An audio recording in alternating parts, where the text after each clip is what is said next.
Hello everyone, নিঝুম সন্ধ্যায় আপনাদের সবাইকে স্বাগতম। কাছে এবং দূরের যে যেখান থেকে আমার ভিডিওটা দেখছেন, আশা করি সবাই সুস্থ আছেন, ভালো আছেন। আমরাও ভালো আছি।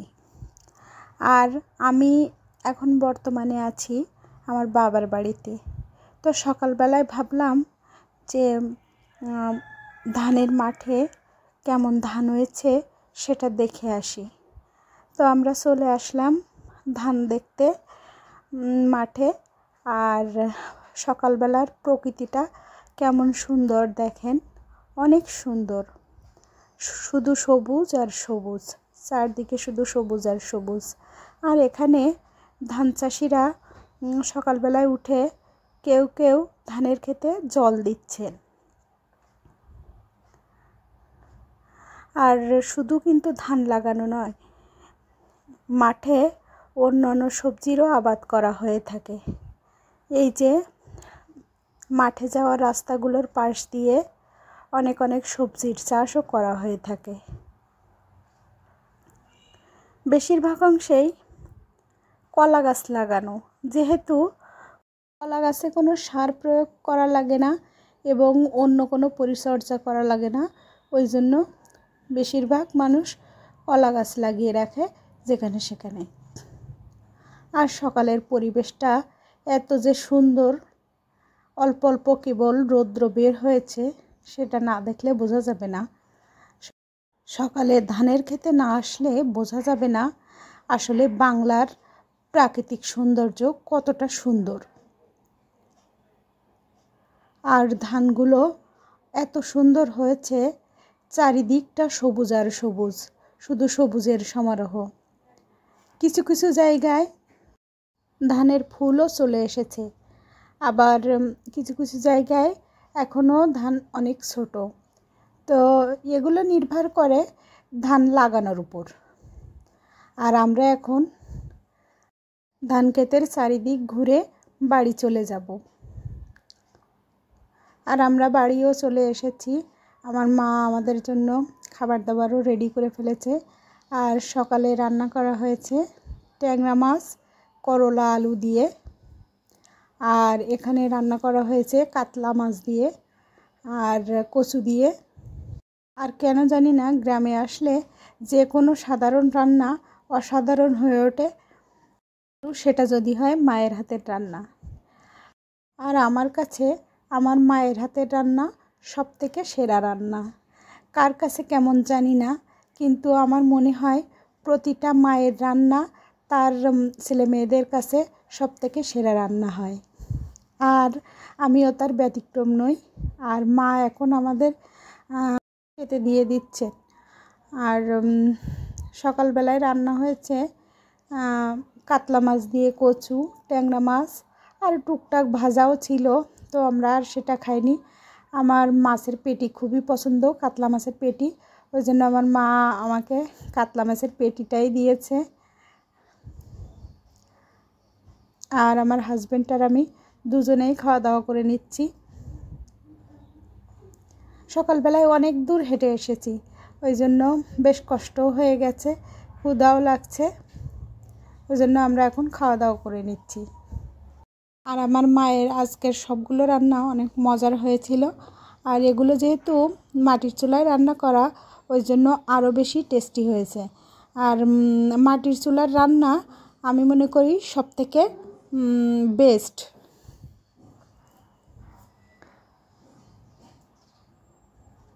আর আমাদের খাওয়া দাওয়া প্রায় শেষের পথে। আর এবার আমি খাওয়া দাওয়া করে একটু চলে আসলাম ছাদের উপর। আর আমার কাকুদের জামরুল গাছটায় এত বেশি জামরুলের ফুল এসেছে, তো এই যে দেখেন থোকায় থোকায় জামরুলের ফুল ধরেছে প্রচুর পরিমাণে। কিছু ফুল নষ্ট হয়ে যাচ্ছে, আবার কিছু ফুল কাঠবিড়ালিতেও নষ্ট করে দিচ্ছে। নিচে অনেকগুলো জামরুলের ফুল কিন্তু পড়ে আছে, এগুলো ইঁদুর কিংবা কাঠবিড়ালি হয়তো নষ্ট করে দিচ্ছে। আর এই জামরুল গাছের জামরুল কিন্তু অনেক মিষ্টি। এটা কোন জাতের জামরুল আমার জানা নেই, তো এই জামরুলটা 2বার হয় বছরে।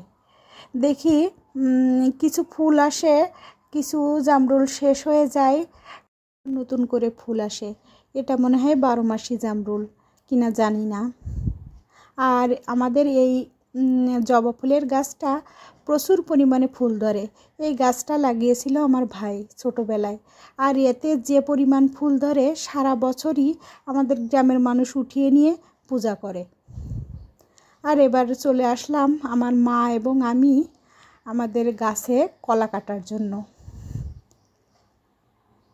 আর কলা গাছে মইবা দিয়ে দিয়েছি কলাগুলো ছিঁড়ে নেওয়ার জন্য। যেহেতু আমাদের একবারে এত কলা লাগবে না, ওই জন্য কলার কাঁদিটা কেটে আর লাভ নেই, তাই ভাবলাম মইবা দিয়ে দিয়ে যদি কয়েকটা রান্না করার জন্য ছিঁড়ে নিয়ে আসা যায়।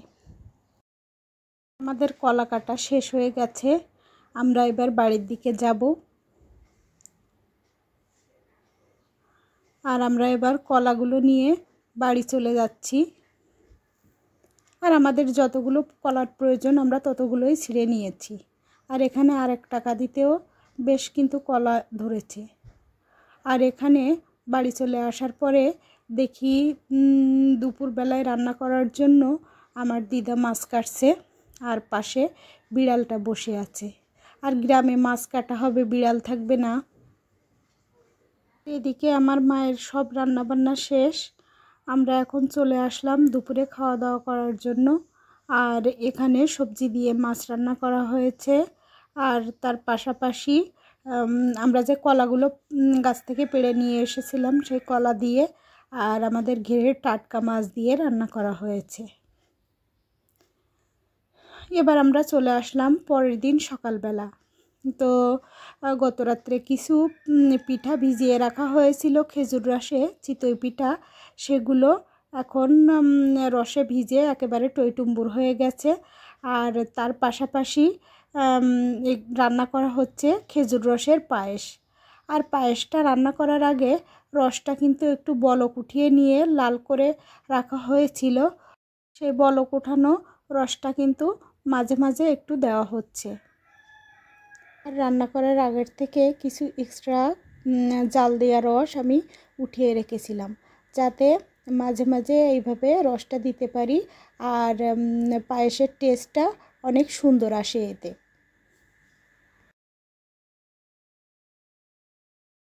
এখানে পায়েসটা প্রায় রান্না করা হয়ে গেছে। আর জামাই আসবে শ্বশুরবাড়ি, অথচ পিঠাপুলি হবে না, এটা তো হতে পারে না। আর আমার যেহেতু বাবা নেই, তো আমার মা কখনো সেই অভাবটা আমাদের কিংবা আমার হাজব্যান্ডকে বুঝতে দেন না। এবার এখানে কিছু তেলে ভাজা পিঠা তৈরি করা হবে, ওই জন্য কিছু খেজুরের গুড় নিয়ে নেওয়া হচ্ছে চাউলের গুঁড়ার ভিতরে।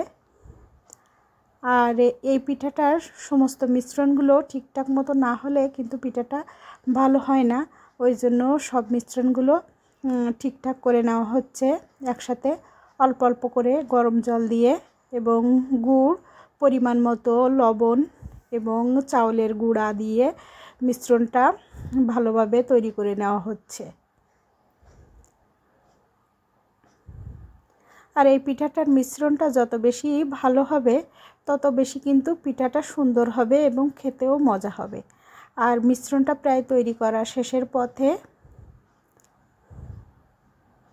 আর এতে অল্প অল্প কিছু চাউলের দানা দানা মতো থেকে গিয়েছিল, ওই জন্য এতে আবারও একটু গরম জল দিয়ে ভালোভাবে নাড়াচাড়া করে নেওয়া হচ্ছে এবং ব্যাটারটা রেডি করা হচ্ছে। প্রথম পর্যায়ে কিন্তু আমার মাই পিঠাটা তৈরি করছিল, পরবর্তীতে মায়ের কোনো একটা কাজ থাকার কারণে পিঠাটা এখন আমি তৈরি করতে বসে গেছি। জানি না কেমন হবে। আসলে আমার মা যেমনভাবে পিঠা তৈরি করতে বলে দিচ্ছেন আমি তেমনভাবে করার চেষ্টা করছি। আর আমার টুকটাক সব রান্নাই কিন্তু আমার মায়ের থেকেই শেখা। আর এবার আমি চলে আসলাম পিঠাগুলো তৈরি করার জন্য। তো প্রথম পিঠাটা মোটামুটি হয়েছে কোনো রকম, তারপরে আমি দ্বিতীয় পিঠাটা দিয়ে দিয়েছি। আর এগুলো যেমন ফোলার কথা, আমার মনে হচ্ছে তেমনটা ফুলছে না, কোনো একটা মিশ্রণের সমস্যা হয়েছে। তো মা যেহেতু পাশে ছিল না, ওই জন্য তো আমি শুনতেও পারিনি। আর ওই জন্য আমি আমার মতোই তৈরি করে যাচ্ছি। আর আমার মনে হচ্ছিল যে একটা খারাপ হয়েছে তো কি হয়েছে, পরেরটা হয়তো ভালো হবে, এই আগ্রহ নিয়ে আমি পিঠা তৈরি করেই যাচ্ছিলাম। আর মোটামুটি একটার থেকে একটা অল্প অল্প করে একটু একটু ভালো হচ্ছিল, কোনোটা একটু ভালো হচ্ছিল, আবার কোনোটা খারাপ হচ্ছিল।